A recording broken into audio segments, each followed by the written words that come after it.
Greetings and welcome to the Progressive Christians podcast. We are the love your neighbor kinds of Christians and not the storm the Capitol kind. So if you're curious about what a socially and politically progressive Christianity looks like, then this is the podcast for you. My name is Reverend Dr. Christopher Carter and I am your host. I am a professor of theology and the lead pastor of the Loft Faith Community at Westwood United Methodist Church in Los Angeles, California. In today's episode, I am joined by Wesley and Reverend Blair. How are y'all doing today? I'm good. It's a sunny day. It's a sunny day. Yeah. It's been Wednesday. chilly in LA, but it's nice now. We got a spring day. It's going to be up in the 70s. It's getting close. It'll be in the 80s by the end of the week. So starting to feel more appropriately SoCal. It's been gray. That's all I thought. I was like, man, every day's been kind of gray and cloudy. I'm like, ugh, like I don't want to. I had to get my electric blanket out because it was so cold to sit at my desk while I was working. So now our listeners from we had somebody just leave a comment from the United Kingdom and from I know we got people listening from all they're gonna be they're complaining about mid 60 degree weather. Yes, we are. Our it's buildings expensive are not to live insulated here. Right, and when it's cold it gets trapped, and when it's hot it gets trapped. And so anyway. Yeah, no, building codes could definitely be better. It could definitely be better. We are missing our what did you guys call it? I know Wesley, one time we were talking about, you said our glitter. Yeah, Julia's the glitter in the yeah. We're missing one of the glitters today. Julia is on the ground doing live reporting in Italy. Well, technically, not really on the ground. Live reporting to the group chat, unfortunately, not to the podcast. She is on business and traveling, and so maybe she might give us an update from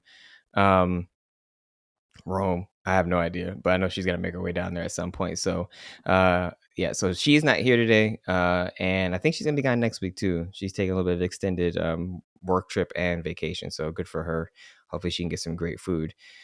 As you might suspect, given all that's going on and the fact that we mentioned Julia's on the ground reporting, we will be talking today about hope. Actually, is going to be the framing kind of theme, theological theme for the episode, but taking seriously the reality of the election of the Pope and kind of what that represents for the hope for the future of the Roman Catholic Church, and kind of how we are trying to, what are we doing? The three of us doing to try to maintain and cultivate hope in a world right now that it'd be easy to let go of hope because of all the increased fascism that we see arising around the world. So with that, we want to again remind you to please rate, review, and share, subscribe to us on whatever podcast platform you are using. We are now on YouTube, so if you could subscribe to our YouTube channel, that will be fantastic. That obviously helps our traffic on that page so that we can compete with the more conservative theology that you mostly find on platforms like that. So to kind of get right into it, even though I'm a professor of theology, one of the things that I wanted to say is obviously we're Protestant on this podcast. I worked at a Roman Catholic school for 8 years. And during my time there, they never had to elect a pope. So I came before Francis and I left, while Francis was still the pope. So I knew absolutely nothing about papal conclaves until the movie Conclave came out. And so I thought it was excellently timed to give me an education around what the heck happens after the Pope dies. And I know Blair and Wesley, I know both of you have seen the movie too, to kind of get a idea of what happens during actual conclave, which I think is Latin for, oh shoot, I can't remember now. I looked it up. Anyway, whatever. It's Latin for keeping people away from other folks. So the internet says chamber room or enclosed space. Okay, something like that. I knew it was basically to keep them separated, to keep them cloistered from other folks. So, Blair, just kind of what did you think about that movie in general, and kind of how does that influence what you're thinking and your imagination of what's happening right now in Rome with the election of the Pope? Well, I learned about the process of the conclave from Dan Brown's Angels and Demons. So that was my first pop culture entree into the conclave. And it really was not well timed. I was very sad that Francis has died. I remember when Francis was elected, I was in an airport and I heard like on the news station that they'd elected a Jesuit, and they had the image of the white smoke, and they said, they've elected a Jesuit from Argentina. And I whooped like, Yeah. I was in seminary at the time. Like I knew what that meant, that they had elected a Jesuit to lead the Catholic Church. And for, I guess, the insider baseball is that like Jesuits are a missional order. They are known for being committed to education and social justice and women's inclusion, and they're like very progressive branch of the Catholic world. And so I was very excited that we were going to have a Jesuit pope. And so the movie was great. I think the Conclave movie was a good representation of what it feels like to be in church politics.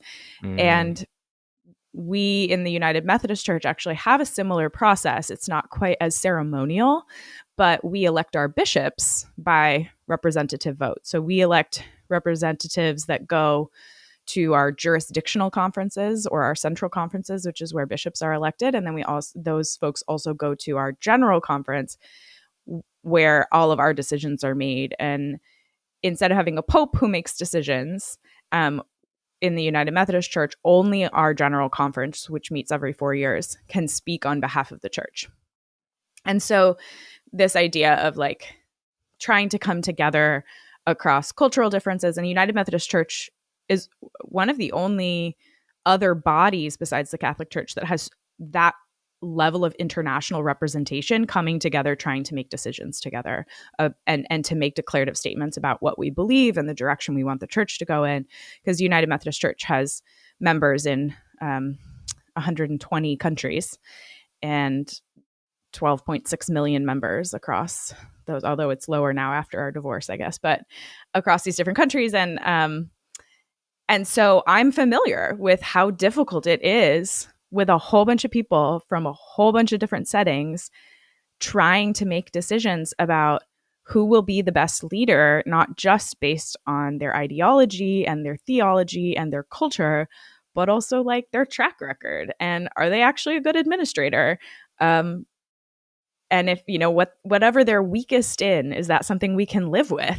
And whoever's the strongest and the thing we need most, is there something disqualifying about them that just means we can't follow them? And it absolutely was a quick portrayal of how hard it is to try to do democratic type intercultural collaboration.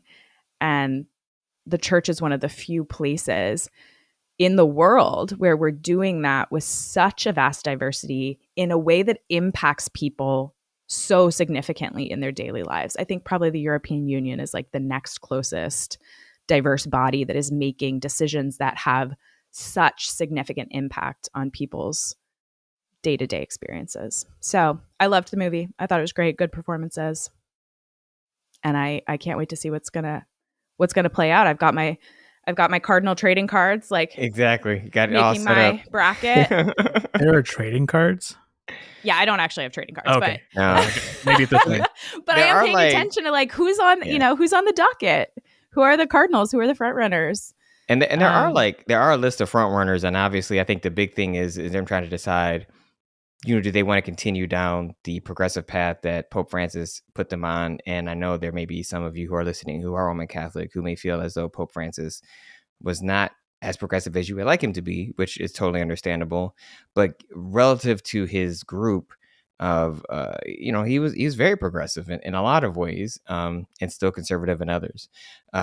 And I know there's one person that I became familiar with through social media because one of our Los Angeles City Council members is Filipino, and she had been posting stuff around about Cardinal Luis Tagale, who basically has been called like the Asian Pope Francis. And like, I have been to many a Roman Catholic sermon because again, I worked at Catholic school, and I have not. I mean, there's been some that I've enjoyed on like I've learned something like, oh, that's a really interesting take on this particular kind of way to talk about this scripture passage or whatever. But I've never felt like any of them, to be honest, I don't really think none of them could preach, but I've never heard like a Black Catholic priest. So I can, that's usually where I would say that my standards would be higher this dude can preach. Like, I heard some clips and I was like, this dude got some.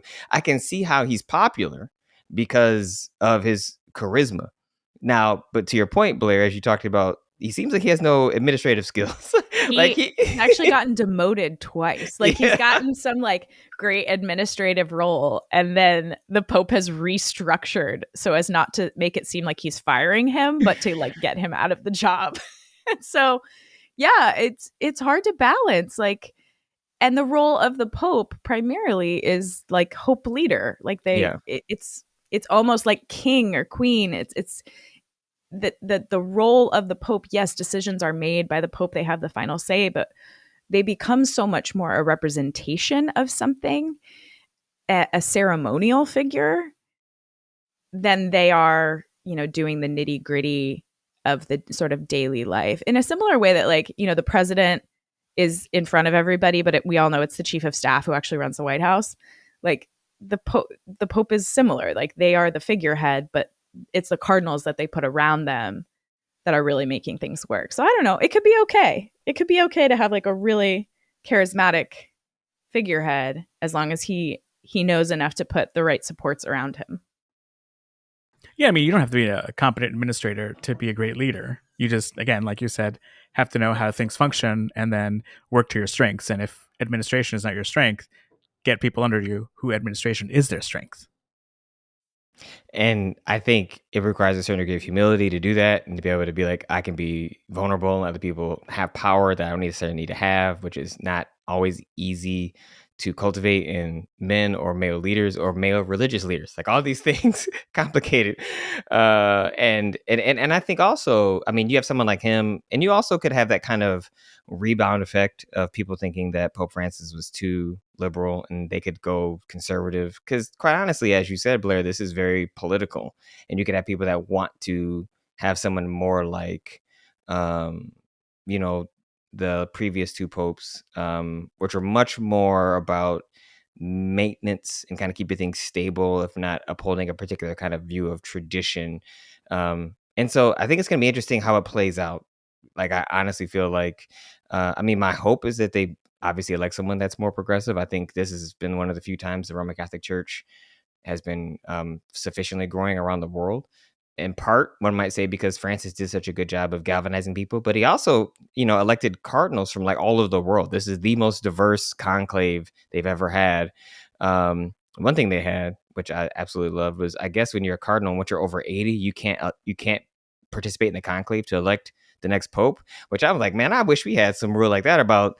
I mean, I don't even feel bad saying it, the but Senate like, and the House of oh my Representatives. gosh. That's one of the things that I wrote down from the article you shared about just limiting who can actually be a part of it. It's like, yeah, it does make sense that if you're 80, you shouldn't be thinking about the next pope. You've got other realities. Let the people who are younger have that say. I mean, you What should be. did you think about go the ahead, film, Wesley? I mean, I love the film. I saw it with friends. It's a sort of a fun, sort of like gossipy time. Just the depiction of it, at least. But much like you, my first engagement with a conclave was in Dan Brown's novel in 2000, Angels and Demons, I think. So I knew what it was going into it, and knew sort of like the secrecy and sort of like the strategy behind it. But the film itself was fantastic. I just enjoyed it as like a good best picture option. I have not seen Angels and Demons. I know they made it into a movie, right? And also the Yeah. book. Yeah, this was 2000 I mean, this was pre, college Dr. Carter. This is basketball playing, doing a bunch of other stuff, not really focused on life. Luckily I ended up, I think that's actually when Gabby and I started like dating. So that's when I was trying to get my life together to impress this woman who eventually became my wife. So that was my focus. It worked. It did. I don't even think I had a Well, job. So I mean, it and was everybody rough, man. a lot of Catholics got really mad at Dan Brown for the Da Vinci Code, but I gotta say, Angels and Demons is a better book and it's a better movie than the Da Vinci Code. So even though that's his like biggest bestseller, I think Angels and Demons is actually like the best book he wrote.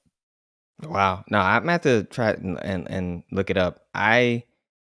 So for me, what I loved about Conclave was I felt like it's one of a lot of movies that portray clergy, um, especially recent movies, they portray a lot of us in a not in a negative light, at best. Like, especially when it's Catholic. Like they I fundamentally tend mean, to the exact I Catholic know. Church did its own thing to sort of Exactly. make its reputation difficult to engage with. And I Portrays mean, some honestly, yes, one might but say it is also portray yeah. two-dimensionally, right? That it has Yeah. become now a trope of how we portray clergy instead of allowing clergy to be seen as the complex people that we are. And that's what I loved about this film is I felt like it allowed the clergy to be seen as human beings in the complexity of what it means to be human and the challenges you have, the things you had to overcome, the things you wrestle with, the real life like faith wrestling that happens with this particular chosen vocation. um I absolutely loved it, and I thought in that sense it made me I was drawn to it a lot, and honestly I wouldn't have seen it had it not been for, again, being in our church where you have so many people who are really into film urging me. And I think I watched it when it came out on video. I didn't go to the theater because who does that anymore. But I did enjoy I what feel like I that's something that parents can say, that like taking their kids to the theater, having kids and want to go to theaters becomes so much more complicated. But I go It's to so theater all the complicated. time. I was just there on Monday. Yeah, Blair, when's the last time you've been to theater? I went to see Wicked, but my husband did not get to go with me. Yeah. Actually, my husband and I, the last time we tried to go to the movies together was to see A Haunting in Venice. It was our first outing, leaving our newborn with the babysitter, our second child, and they called us an hour into the film, and we had to leave and go home. Yeah. Oh no. So a movie is not an easy date night, unfortunately. No. I did see Wicked, but that was literally I went out to like the late show to see that so we could record the podcast, and I took Isaiah to see Moana 2, and I think that's because he was sick, and so we needed to have something to do during the day.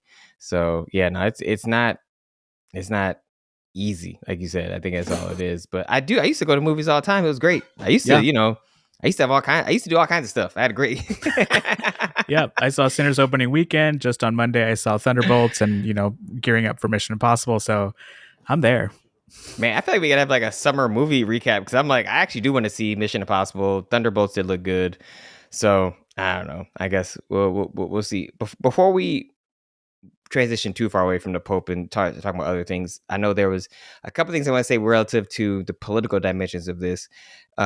There has been, at least within Roman Catholic circles and religious circles in general, blowback about President Trump reposting. I don't know if he created it or if he just reposted the image of him as Pope. Blair, I know did he create it, or someone on his team created, I or don't know, but he posted it on his own official channels, yeah. an AI image of himself in the papal regalia. He Which is loves those just AI images. Like he so had one deeply for offensive. May 4th in Star Wars with him with a red lightsaber. It's just like it's so nonsensical. But he loved. Remember, he got in the Tesla and he was like, "Look, it's all computer." Like, I mean, like he doesn't even He's a understand walking technology.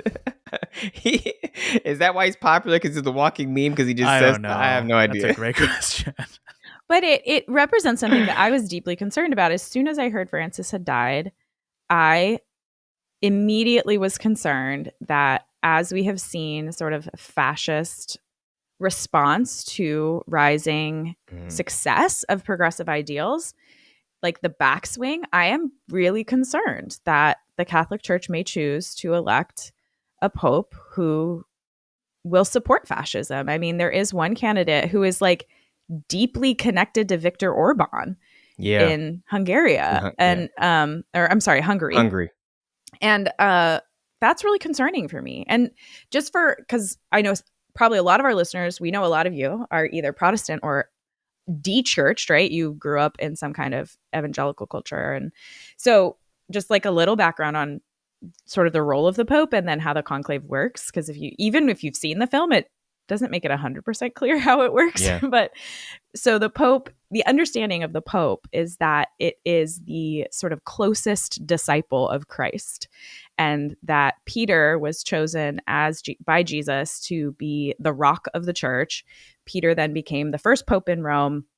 And the understanding is then apostolic succession, which is that every clergy person has been blessed and honored and selected by someone who can tie their ordination sort of family tree all the way back to Peter.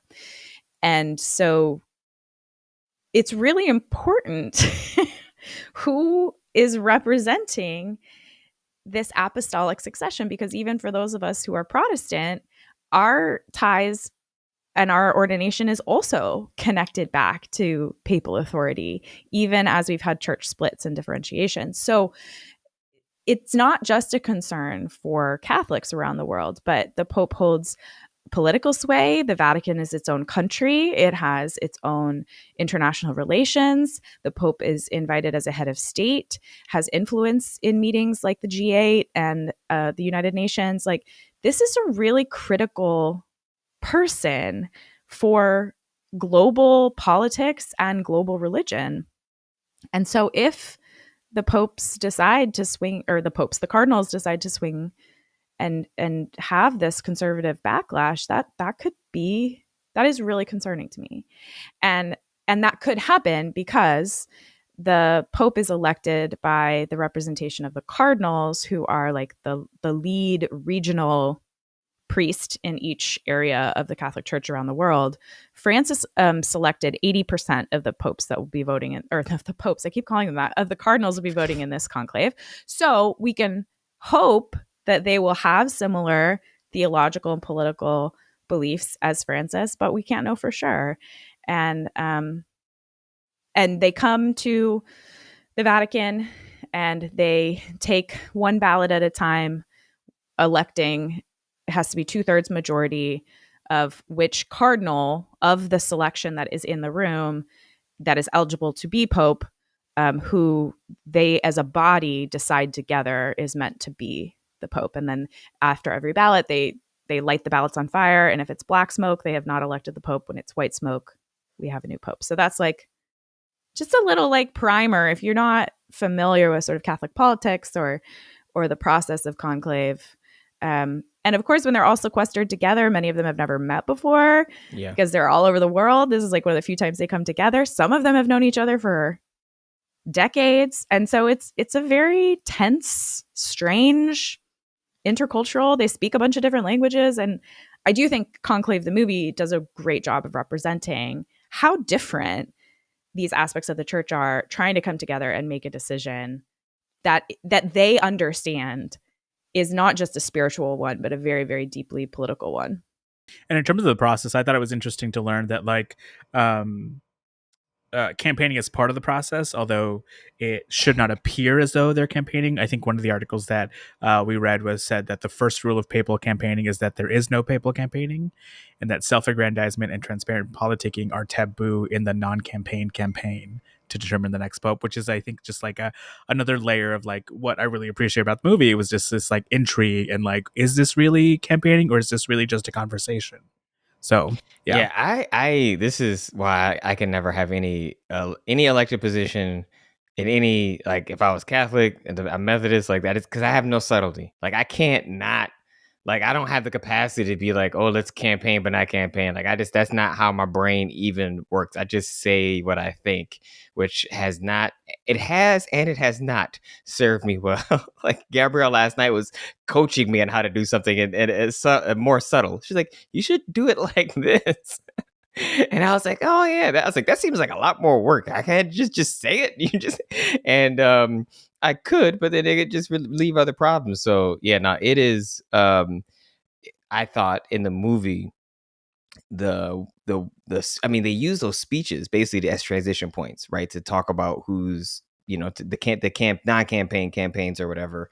And for me, one of the speeches I absolutely loved, and I wish I should have wrote down the speaker's name. I can't remember the actor's name, but it's like the one that he gives right before they go into the conclave. He's the dean of the Cardinals. Ralph Fiennes. Yes, Ralph and he Fiennes. plays Cardinal Thomas Lawrence, who's a British liberal and dean of the College of Cardinals, which means he's in charge of running the process. Yeah, exactly. But he's the one having a crisis of faith the whole time he's there.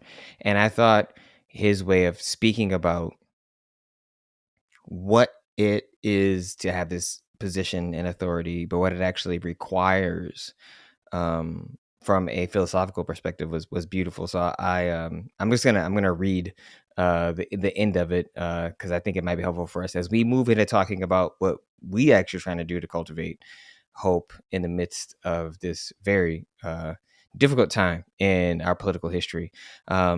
So he talks about, he says that Paul reminds us that God's gift to the church is its variety. It is this variety, this diversity of people and views, which gives our church its strength. And over the course of many years in the service of our mother church, let me tell you that there is one sin which I have come to fear above all others: certainty. Certainty is the great enemy of unity. Certainty is the deadly enemy of tolerance. Even Christ was not certain at the end, as he cried on the cross, my God, why have you forsaken me?" Our faith is a living thing, precisely because it works hand in hand with doubt. If there was only certainty and no doubt, there would be no mystery, and therefore no need for faith. Let us pray that God will grant us a pope who doubts, and let him grant us a pope who sins and asks for forgiveness and who carries on. What I loved about this, I mean, it's called a homily, but it's basically like 3 minutes in the movie. The tension and wrestling with certainty and doubt, and the relevance of conceptualizing faith again as not being certain, right? But actually recognizing that there is doubt that is present, right? It's a leaning into the mystery. It is an awareness that God is still speaking and acting and moving in our lives. I think for me, this fully represents so much of what I saw in Francis. Someone, when I'm sitting there looking at Laudato Si, who wrote consistently about mystery and understood that there is so much about the sacred that we don't understand, and yet didn't use that as an excuse to be passive and do nothing. Rather, saw that as a testament to the fact that God is active in the world and calling us to participate in this radical transformation. And I think recognizing, even saying a pope that sins and asks for forgiveness, just to me, it's like that speaks to like a pope that understands that the importance is repair, and I don't have to be perfect, but I have to, when I make a mistake, I have to actually confess and work towards healing. I think that is so not what is practiced in our country and our current politics, especially among the conservative group of folks. No, totally agree. I really appreciated that as well. I think just it's sort of like thinking about these characteristics as something that you want in the next pope, just that openness to know that certainty is the enemy, I think is such a good point that the movie makes. And there is a phrase that is thrown around a lot in progressive Christianity, which is the opposite of faith is not doubt. The opposite of faith is certainty. And so that whole little speech, the whole homily, really did feel like an encapsulated like summary of what it is to try to be a progressive Christian.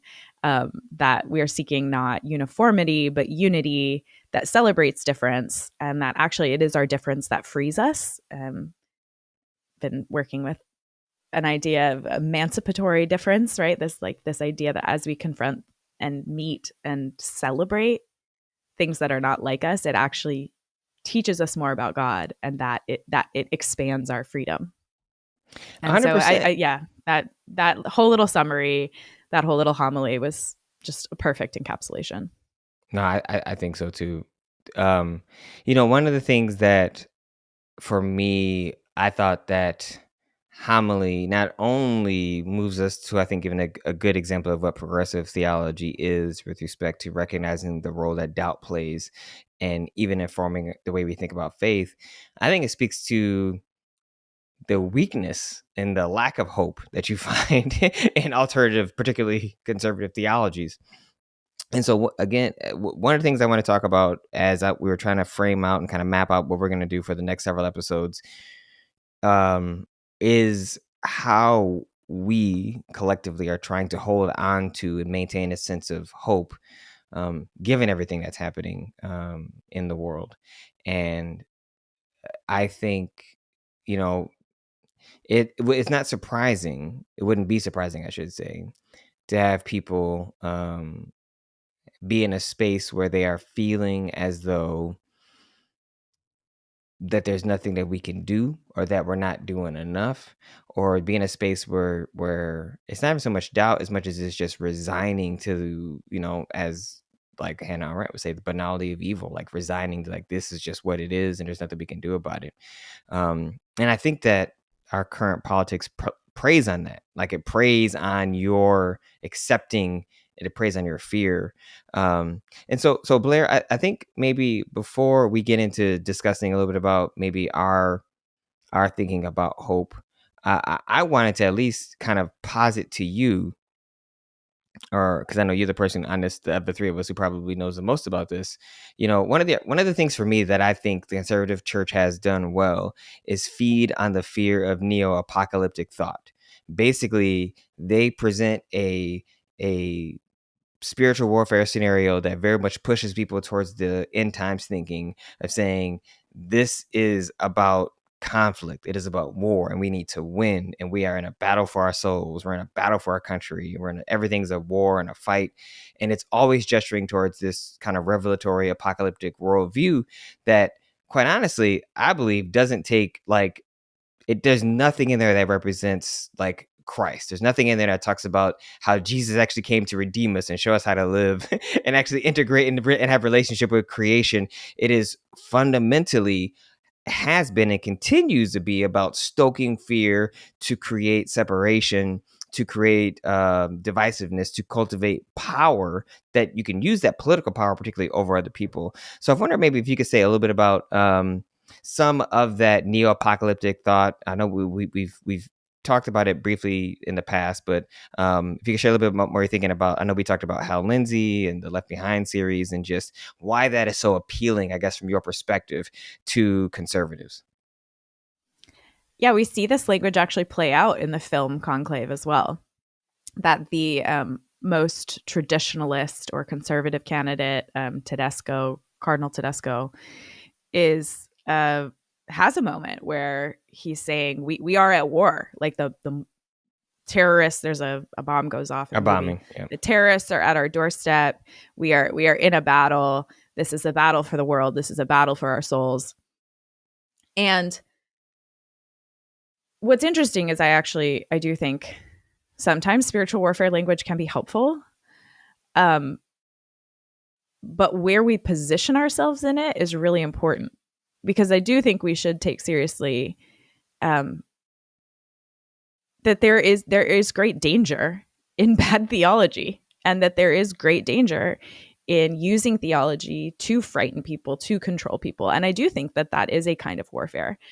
But I don't think, as you said, Dr. Carter, Christ is the one who's going to come on the perfect white steed, wielding the sword of lightning and like smiting everyone. That's not, I know that there's like some vision of that in the book of Revelations, but like that's not what Christ showed himself to be in the world, in the particularity of a Jewish man from Nazareth.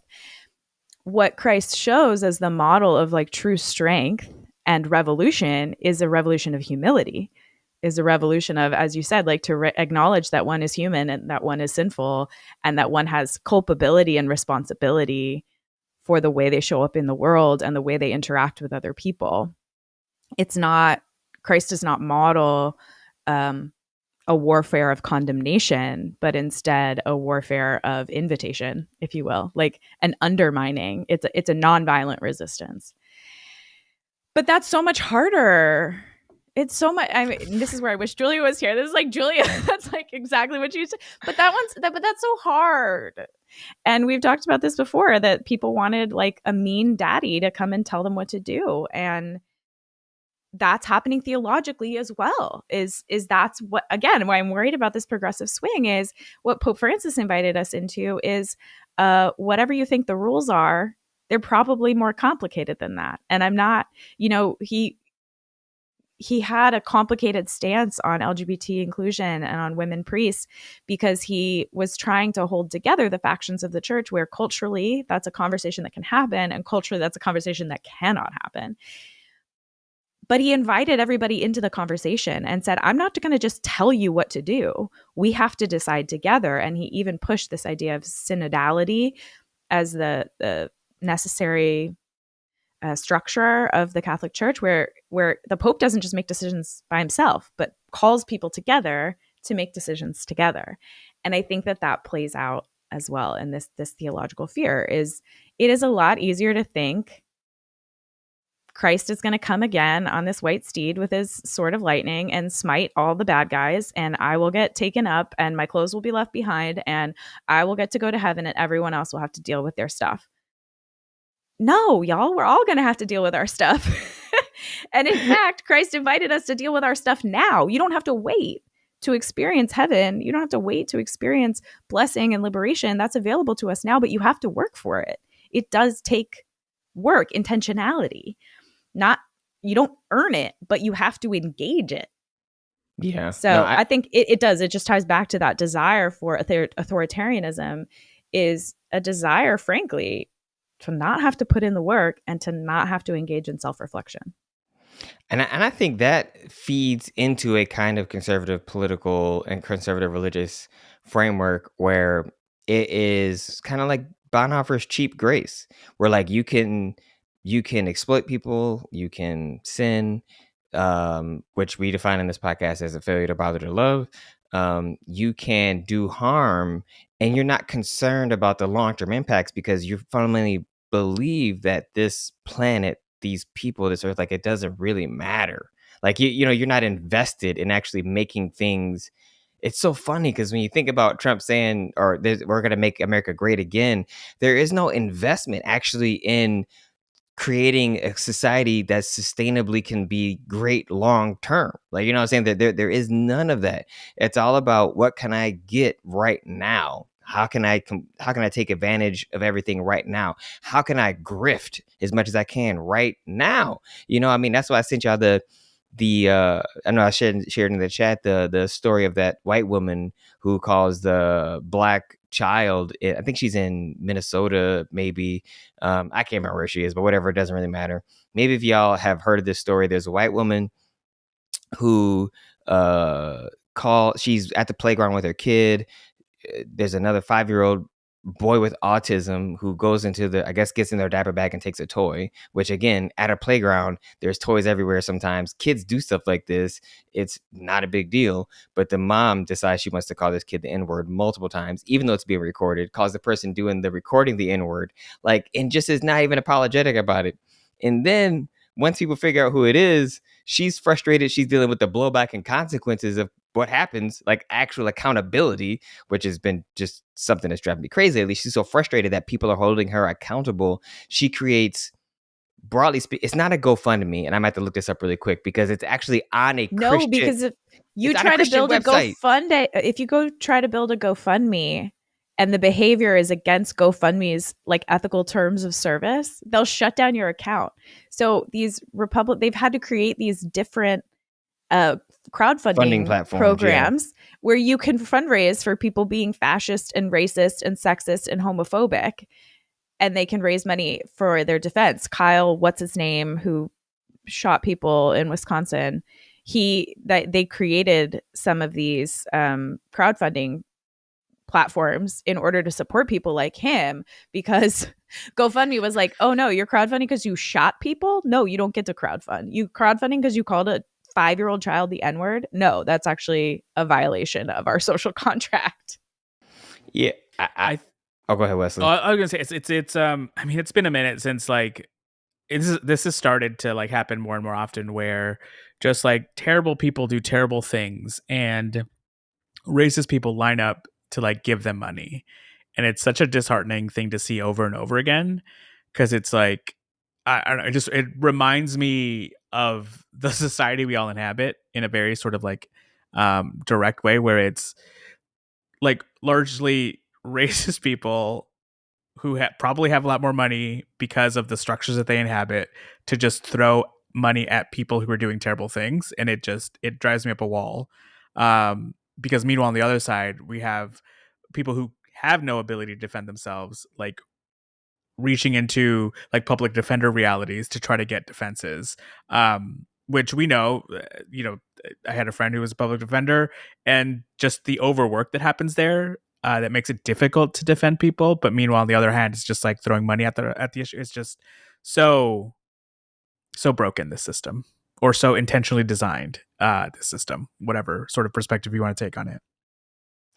I'm gonna try to find the TikToks because I saw some really good people do and put them in the show notes because the fact that this site, and that's why I'm frustrated myself for not writing it down because I thought I would remember, but it's a Christian site that has like crosses all over the place. And It's yes, a Christian site. it's a Christian site it is a Christian site, Wesley. I was like, you've got to be kidding me. That is, oh, I mean, I know that we've talked in the past about sort of like reclaiming the moniker.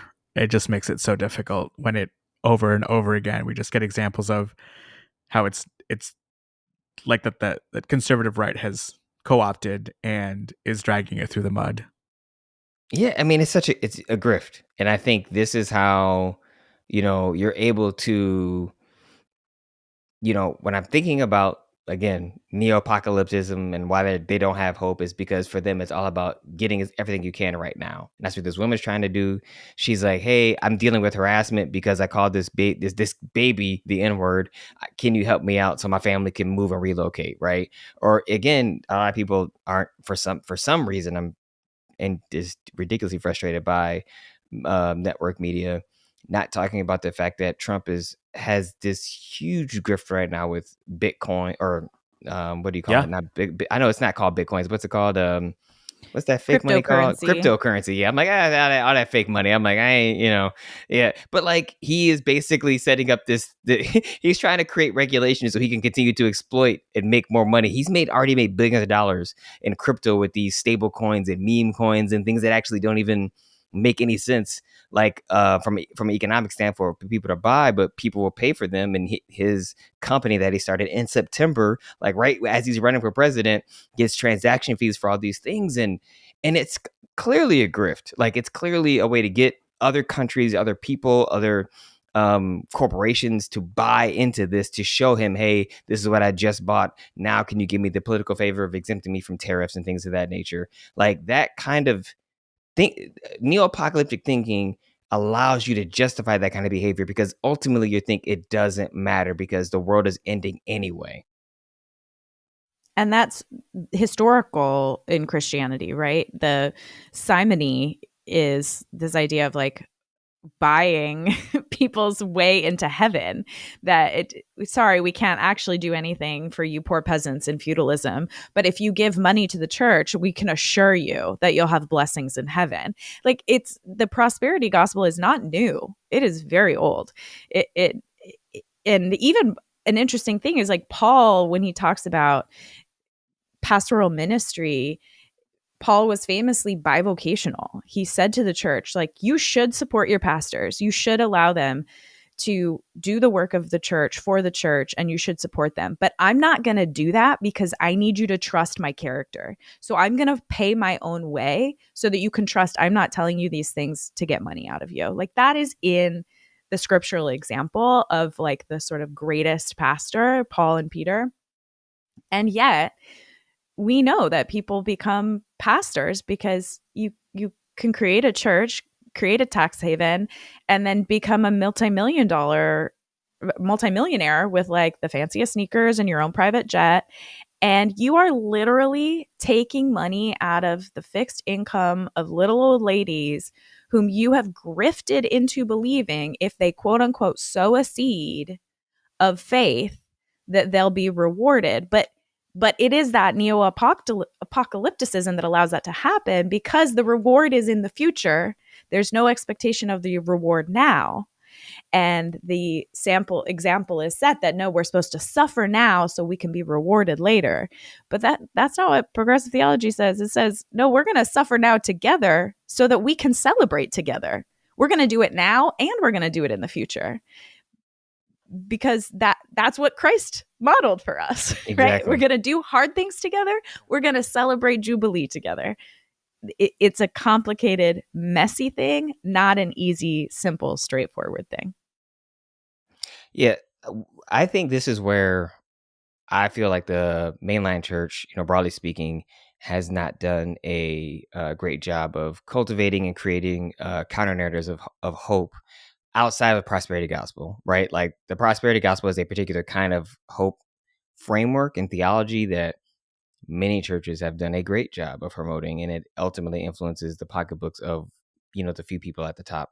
But there's this quote from the one of the books that I used to teach systematic theology, and it's called Faith Seeking Understanding by Daniel. I think you probably pronounce his name Migliore. I'm not sure. I don't know. Anyway, he is Presbyterian, but it's like it's a moderate take that I tend to be able to kind of critique in both perspectives. So it's really good for teaching. What he wrote about the failure of mainline denominations with respect to not talking about hope was phenomenal. So he wrote the failure of theology of the mainline denominations in North America to offer an alternative interpretation of the disturbing eschatological and apocalyptic themes of the Bible has helped to create a kind of theological vacuum in popular imagination that is being filled by confident predictions and lurid descriptions of the imminent, violent, and unstoppable end of the world. And so for me, when you have something like the way in which conservatives attack climate change, or how, I mean, climate change is a huge one, but how people think that they need to get theirs now, right? As you to get the bag, if you will. Like this, I think this is where churches have struggled to talk about hope in practical, pragmatic terms. So Wesley, I think one of the things that we wanted to do was talk about like where we are trying to find hope. We've talked a lot about some of the problems. We're talking about some solutions. So like, what are you doing, or how like are you trying to find hope, given everything that's happening right now? And for you, at least, I know this could be an interesting question too. Like, what role is religion playing in that, or is it something that you think is beyond religion? That's a good question. It's really difficult to find hope right now, just because you're just seeing sort of the onslaught of uh, what a terrible administration is capable of, the and the thing that I think makes it most difficult is that there's like an indifference to the pain that's being caused that makes it difficult for me to not to like. I mean, before this election, even before the 2016 election, I think I had a view of humanity that was much more hopeful, that thought with enough conversation, with enough relationship, we could get to a place where we understood that we have a shared experience, and that in our humanity, that we should be centering our humanity as we work to fight climate change, to make this planet hospitable for future generations, to make sure that people have a social safety net where they don't have to be at the tossed around by capitalism, and whatever little market change might happen, but rather give people some dignity in their life. Like, I had so much more hope, and I think with the first election, I lost a little bit of that. But I regained it because, I saw people working together towards a better future in the run up to the following election, where Biden won. But then, the swing of this country to move in such a stark way towards Donald Trump, to give the Republican Party the popular vote, has made it that much more difficult for me to think about specifically the people who inhabit the United States as wanting to do anything, as maybe it makes it difficult to think about the American populace as being interested in supporting one another, because what I see over and over again is that everyone just wants to get their bag. Everyone just wants to take care of themselves. Screw everyone else. As long as I'm protected, I don't have to think about anyone else. And so, even as we think about like our politicians choosing an action in the face of this onslaught, it just keeps it just keeps reinforcing that people continue to be self-interested instead of community focused, finding a solution for everybody so that everyone is taken care of, even if it means that you get just a little less for yourself, but it means that everyone else gets more. um it makes it difficult to find hope. So I don't, I right now, It is May into the first year of the Trump presidency, and I don't know that I have hope in the same way that I used to. But whenever I come together with people to, like, I would see it in pockets as I was unionizing the faculty and staff at Cal Arts, people coming together, taking time out of their day, having conversations about how to move forward, how to work together, how to prioritize one another. Like, I see glimpses of it. And so I guess if I'm going to say my hope for these next 3 years, these next 4 years, is that I continue to see those things that remind me that I'm not alone in thinking that I should be focusing on everyone else around me, that I should be thinking about structures that provide for human flourishing for everyone and not just me.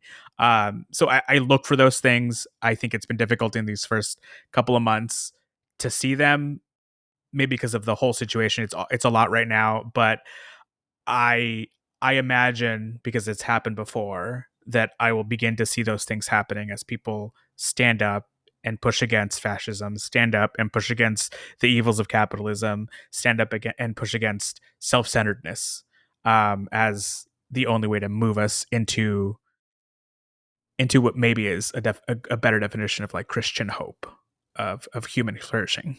Now, Wesley, I think I was hoping you would say something about the organizing that you did, because I do believe, like, at its core, so much of what you said is finding hope in community, in people that are still willing to do the work in the midst of all the thing that's happening right now.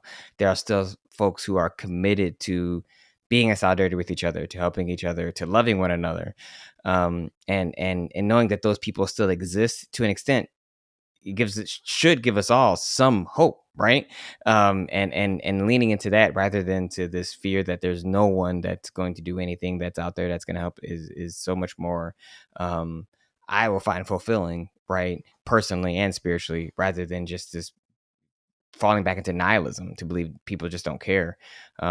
Blair, I'm curious about you, like how are you cultivating hope, like, right now, and how is it, I guess, maybe tied to a broader theology of hope you might have? Yeah,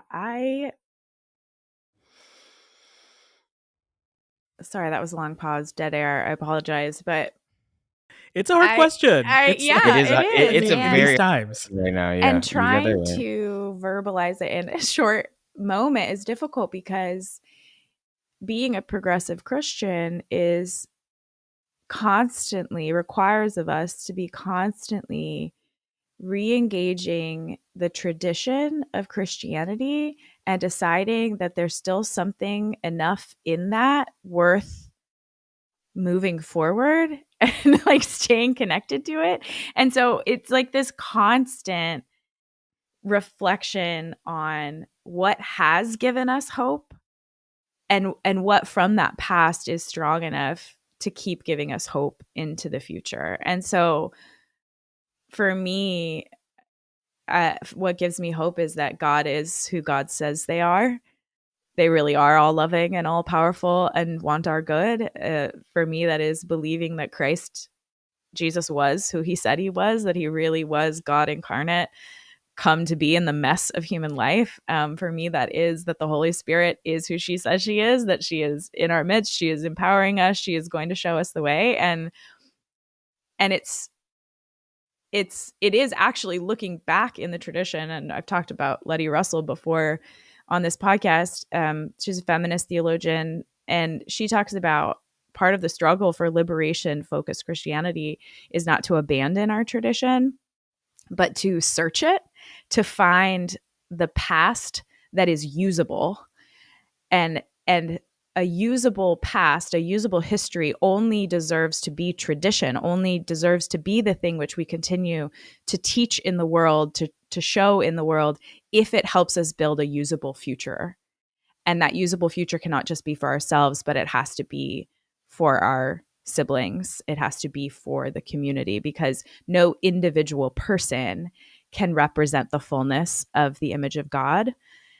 We have to be in community to fully see the creation that God designed us to be. And so that to me is the hope, is that we do have a future, and that we always have had a future.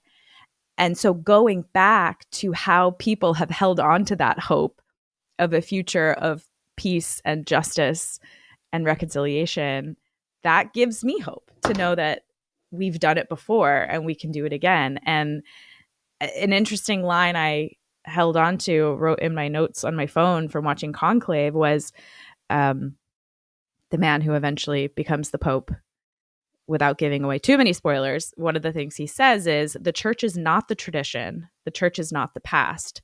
The church is what we do next.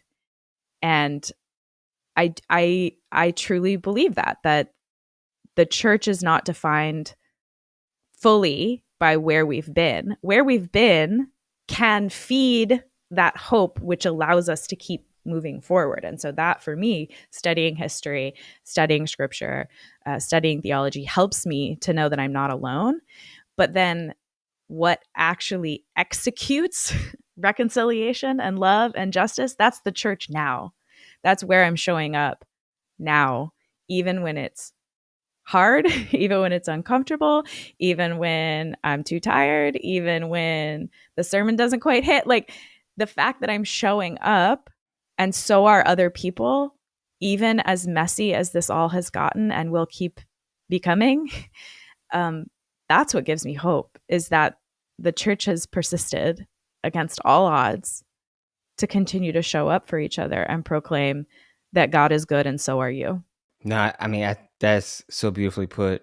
I believe that looking back at, I love the line from Lady Russell about looking back at our traditions to find what's usable for us to craft a vision of a future, to craft the future that we know we want, because so much of our tradition is much more complex than we often try to make it out to be. And again, this is some of what fascist thinking, neo-apocalyptic thinking does so well, is it takes the past and it wants to repackage it and frame it and teach it to you in a way that doesn't actually speak to the plurality, the democratic nature that was actually taking place. It wants to give you one particular vision of what America was, right? Rather than looking at the complexity of it. So, you know, there's this image, at my son's school that says these kids are drawing their portrait of what it would have been like to go to school in the beginning of the 20th century. So, around 1900s. And I'm just like, again, it's fourth grade. And I'm just like, man, if Isaiah is at this school, I'm going to be like, you got to write, like you would have went to a separate segregated school. You got to that's the past. That doesn't mean it's the future, but it's the past, and you got to acknowledge that. And there's nothing on there that talks about it. And it's so disappointing. It's so disappointing to see that. I'm just like, there are students of color that wrote on this thing that didn't acknowledge that that's what it would have been like. That means they don't fully understand how bad things were, which makes me feel like it could happen again, because they're not afraid of it, and they should be sufficiently afraid of it, right? They should be sufficiently afraid of making the mistakes we've made in the past, so that we actually can have like the appropriate kind of hope for the future. Like, I would argue that you need a fear of the past and of the future you don't want to cultivate hope to do the thing, to create the community and vision that you want. I know for me, as I think about broadly speaking, when I think about theology of hope, it starts with the resurrection of Jesus. Like, Jesus' ministry is fundamentally, I think, growing up even, is where I found a degree of hope, because so much of what I read in the Gospels was about transforming the communities and lives of people who felt like me, people that were poor, that were marginalized and oppressed, and that I could relate to and connect with. And so there was a little bit of, for me, hope in that, even as a child. But then becoming a Christian and experiencing profound experiences of the sacred. I should just say that. That's what I'll say. It's impossible for me not to have hope, because I know what it feels like to feel connected to something bigger than myself. And it's something that doesn't make me feel like I want to not share with other people. It's something that makes me feel like, oh, this is what it means to be fully alive. We all need to have this. We all need to participate in this.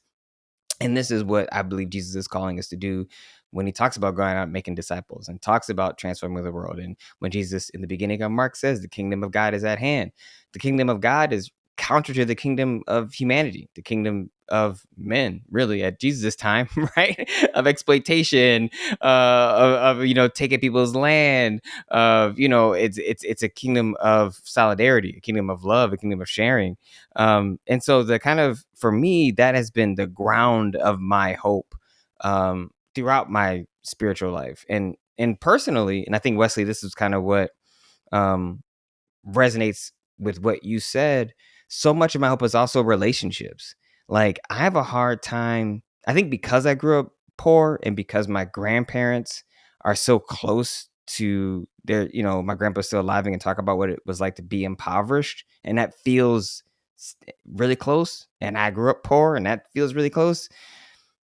It's easier for me to look back at the past and say, no, things are better. Things aren't where they ought be, right? Because I totally had that naive like feeling, and I remember in the 2016 election, like I felt like after the consequences of that, the scales fell off my eyes, and I was like, oh, it's just literally, I was like, I'm blinded by the fact that people would vote for someone like this. It's like I'm on the Damascus road, and I'm just like, it's gonna be fine, and then all of a sudden I'm like, oh my gosh.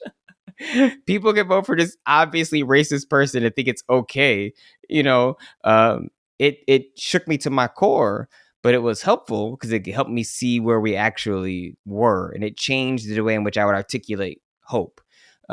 Because I know clearly people have been racist in the past because we had a whole country founded on racism. But I also know that we were able to work through that and create a new society that was pluralistic, right? Like that was more democratic. So I know it's possible. And that's what gives me hope, a combination of both my belief and faith in Jesus Christ and a transformation of the world that Jesus began, the way we've seen God move through the world, and the way I've seen the three of us, quite honestly, move through the world. Like, there's, I honestly would say hope abounds if you actually are willing to look for it. It's just, we have to ground ourselves in it, because so much of what we are seeing is like the splattering of fascist rhetoric that tells us that nothing we do is going to make a difference. And that is a lie. We have to fundamentally say that that is a lie. That is untrue.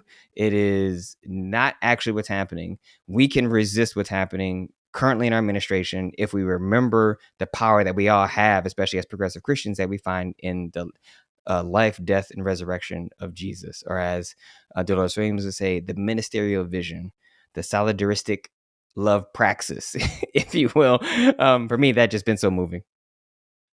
I want to make sure we at least wrap up and say a little bit about one announcement I want to make, and I'll make sure, see if y'all have anything else y'all wanted to share before we bounce out.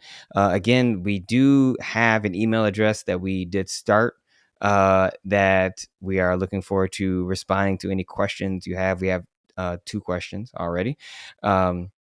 So you can email us at progressivechristians@theloftla.org. Again, that email is going to be at the top of our, when you go on the podcast, the rundown, the description, whatever that's called. I don't know. When you look on the podcast, it'll be on there to be able to see it. And, we really want to invite you to share, questions that you might have that you want us to answer, things you're going through, topic things you want us to discuss. Really just reach out to us. We really want to be in relationship with you all, and at least feel like we're trying to, again, be a part of what gives you hope in this world. I've had, again, I'm just reminded of a comment that someone sent on Instagram that talked about how they are shifting their podcast listening to listen to us first on their weekends, because they felt like they said they were saving us to the end, and they would be all frustrated and angry by the time they got to our podcast, and before they, on usually Sunday or Monday. And they're like, I'm going to start with y'all on Friday, because I need to like start with what actually brings me joy and help. And so I don't get wrapped into this desire to constantly know what's happening politically in the world. And I just thought that was, I don't know. I continue to be moved by the fact that y'all, the way y'all reach out and the things you say and what you comment, it continues to inspire and make me want to honestly just do better, because that's just how.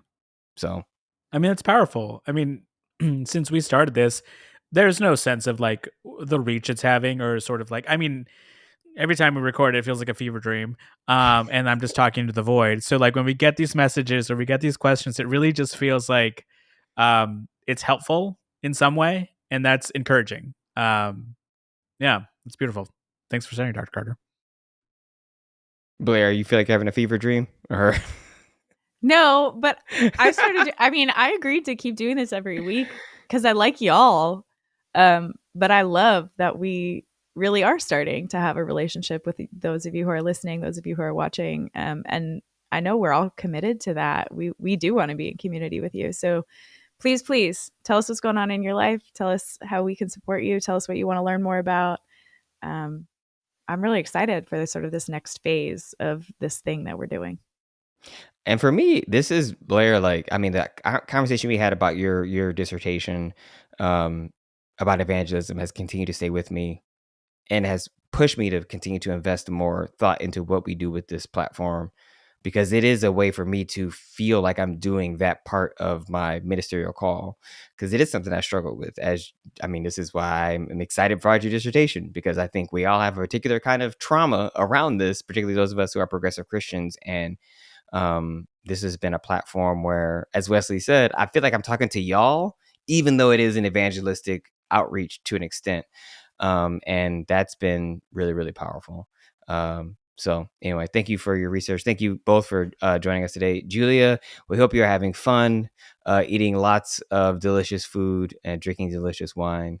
And we look forward to hearing your report on the election of the next pope when you come back. That on-the-ground reporting is so important. And thanks as always to our audio engineer, AJ Goodlow. We love you, AJ. Thanks for sticking in and cutting out all the dead air. Kind of dead air. And actually, so I don't know what he did, but like I felt like he must have did some kind of filter, because my face didn't look nearly as shiny last time. So I appreciate that too. So shout out to trying to make me look, halfway decent, AJ. I give it to you. And with that, I want to thank you for joining us for the Progressive Christians Podcast. The Progressive Christians Podcast is a ministry of the Loft, a worship community of West William Methodist Church. If you would like to connect with us and be a part of the conversation, you can find us on Instagram at the Progressive Christians, on TikTok at the Progressive Christians, and on YouTube at the Progressive Christians. Our show is mixed and edited by our audio engineer, AJ Goodlow, and we invite you to please, again, reach out to us at the email progressivechristians@theloftla.org. Thanks again, and we will see y'all next week. Bye. Bye.